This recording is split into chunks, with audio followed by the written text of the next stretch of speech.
Hola y bienvenidos de nuevo a este podcast de celticsworld.com. Daros las gracias por todos los comentarios que nos decís sobre los anteriores que hemos hecho. Y bueno, aquí estamos de nuevo para hablar sobre un tema que nos parece muy interesante y que yo creo que todos los aficionados de Boston lo tenemos marcado, ¿no? En el calendario. Es el próximo draft del día 25 de junio. La verdad es que es una fecha muy interesante porque puede ser un punto más de apoyo en lo que puede ser el desarrollo de la plantilla a medio y largo plazo, y yo creo que tenemos buenas opciones de hacer cosas, ¿no? Yo creo que en general Boston Celtics tiene todo lo que se necesita para conseguir buenos trades o para conseguir o elegir buenos jugadores. Tiene esa capacidad de salario, ¿no? De espacio salarial, tenemos rondas medias para poder jugar, tenemos jugadores interesantes en la plantilla, y tenemos excepciones salariales, ¿no? Yo creo que tenemos todo para hacer del día 25 una noche muy interesante y que yo creo que todos la estamos esperando, ¿no? Lo que pasa es que a la hora de hablar del draft, a mí me gusta menos hablar de jugadores, ¿no? Creo que esto es lo que a lo mejor más puede gustar entre el aficionado, el jugar a ser un poco un Danny Ainge y elegir lo que uno cree que puede ser mejor para la plantilla, ¿no? Siempre basándonos en nuestros gustos y tal. Y a mí me gusta menos elegir jugadores que hacer consideraciones un poco sobre los escenarios en los cuales se puede mover el equipo en esa noche. Quiero decir, tenemos ahora mismo una plantilla en la cual hay calidad, pero falta un toque diferenciador y en la cual se componen de muchos jugadores jóvenes, como todos sabemos, pero falta un poquito ciertos puntos donde creo que en la noche del draft se va a jugar para intentar conseguirlos. Como todos sabéis, faltan los jugadores, ese tipo, ese jugador alto que llevamos diciendo mucho tiempo, ese protector del aro y un poco a lo mejor la figura de ese 3 alto, ¿no? Aunque creo que se puede mejorar en todas las facetas del equipo, pero bueno, esa idea del jugador alto, aun teniendo dos jugadores que como son Zeller y Kelly O'Neill, que se pueden mover bien ahí y que bueno, más allá de gustos y tal, han demostrado que pueden jugar, pero yo creo que falta dar un salto de calidad ahí, falta dar un salto de calidad a lo mejor en esa posición del 3 también, siempre y cuando entendamos que las posiciones 1-2 más o menos están bien cubiertas, con Thomas, con Smart, con Bradley, etcétera. Aunque yo creo que puede haber un escenario en el cual elijamos bases por encima de esas posiciones. Yo creo que es importante tener en claro que las necesidades a medio o largo plazo de la plantilla son esas, ¿no? Son cubrir un poco los puestos que necesitamos y conseguir quizá también algunos jugadores experimentados. ¿Por qué? Pues porque obviamente lo necesitamos y porque son jugadores que si queremos dar un paso adelante, ¿no? Un salto de calidad, la plantilla necesita que estén en ella, ¿no? Con rondas medias como tenemos, puede ser una buena opción para conseguir ese tipo de jugadores, ¿no? Y no elegir nuevos, porque obviamente el equipo, no sé si podemos poner otros dos o tres rookies de primer año y a jugar, porque obviamente el equipo no se puede componer de chicos de 19 años o 20 años, pero bueno, son interesantes a la hora de intercambiarlos, ¿no? La verdad es que tenemos esas rondas medias que yo creo que son muy jugonas, ¿no? Por decirlo de alguna forma, ya que parece que el top 10 está muy definido y salirte del top 10 si eres un general manager parece difícil, ¿no? Sin embargo, en el puesto 16 puedes jugar con las necesidades de tu equipo a la vez que eliges lo que a ti más te gustaría. Quiero decir, no entendería o no se podría entender mucho si un equipo como New York Knicks, por ejemplo, con un pick 4, pues eligiera a un jugador, pues como yo que sé, como se decía un tiempo atrás, Trey Lyles o Devin Booker, por ejemplo, de Kentucky, pero sería muy raro, ¿no? Sería salirse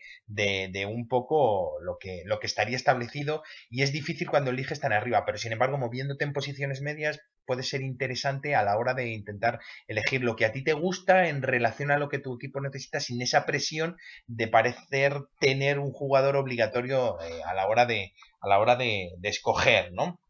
Por eso es interesante, creo, ver los escenarios en los que nos movemos. Tenemos muchas rondas. Es obvio que no elegiremos 4 jugadores para que se incorporen al roster de Boston Celtics.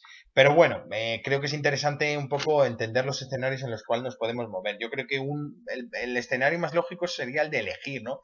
El de al final tener esos 4 picks, ese 16, esa 28, esa 33 y 45 y elegir. Obviamente en las 16 intentar encontrar ese jugador que a lo mejor pueda estar escondido o ese robo.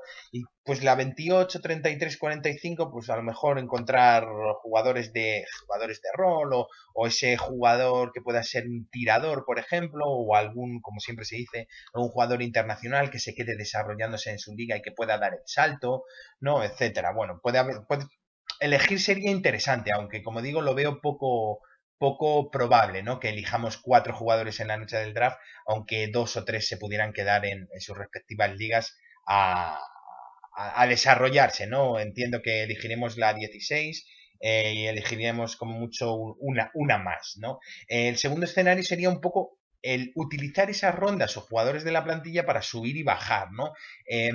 Bajar obviamente no lo veo ahora mismo, porque no tendría ningún tipo de sentido, pero subir sí, tanto subir esa 16 como pasó en el caso de Kelly Olynyk hace un par de años, hasta la 13, 12, 11, no creo que podamos subir a top 10, no lo veo ahora mismo, más allá de que desde nuestra plantilla salgan jugadores, no veo, si no hay un trade por jugadores como Thomas, Marcus Smart o Jared Salinger, no veo que podamos subir a un top 10 y ni aún así lo veo factible, ¿no? Entonces, a mí una de las escenarios que más me gusta sería traspasar la 33 y la 45 para subir en esa 28, intentar llegar al 20, porque creo que en esa franja 16-20 se pueden mover jugadores bueno, que pueden ser muy interesantes. En el caso de no poder subir, pues es obvio, como decía, que elegiría jugadores, pues bueno, con proyección internacional, quizás. Quizás la última opción sería la de conseguir trades de jugadores a cambio de esos picks. Siempre es muy interesante tener los picks, ya lo sabéis, porque son futuras elecciones.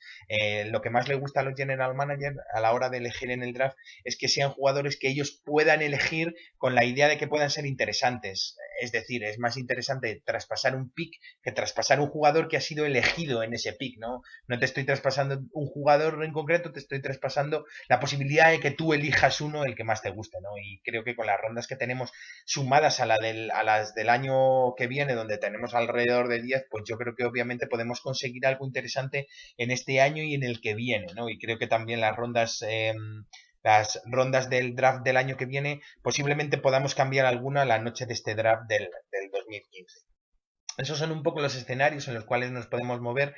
Y luego, en el fondo, quería hablar simplemente un minutillo sobre los jugadores, porque como os decía, a los aficionados es lo que más nos gusta, pero creo que no podemos ser muy buenos eligiendo por la simple razón de que solamente podemos ver algunos vídeos de Draft Express sobre scouting o sobre lo que han hecho, los highlights, ¿no? Pero obviamente solamente vamos a ver jugadores anotando y tal. Y además, pues bueno, la mayor parte de los jugadores, por lo menos los 30 primeros que aparecen en las listas de posibles jugadores drafteados en esas posiciones del 1 al 30, pues cada uno tiene 20 puntos de media, 6, 8, 10 rebotes o 6, 8, 10 asistencias. Entonces es muy difícil elegir a uno. Va un poco más en función del jugador que a ti te gusta. ¿Qué pasa? Que nosotros no estamos allí en Boston. Entonces, el que verdaderamente se elegirá no será el que a nosotros nos guste, será el que a Danny Ainge le guste, en consonancia con Brad Stevens y en consonancia con lo que necesite la plantilla. Por eso parece claro que elegiremos algún hombre alto,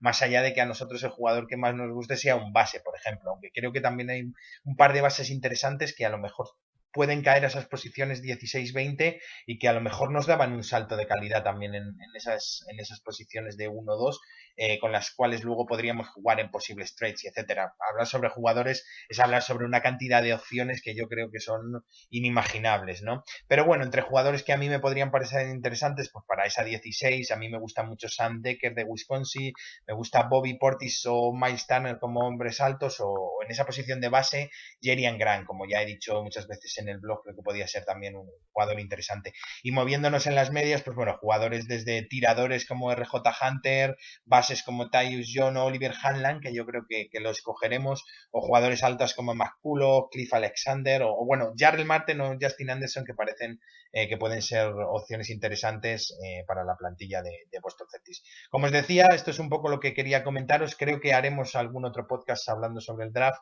o ya veremos si lo hacemos después, porque creo que hay mucho que escudriñar, ¿no? Sobre la noche del día 25. Así que gracias a todos y nos vemos en celticsworld.com.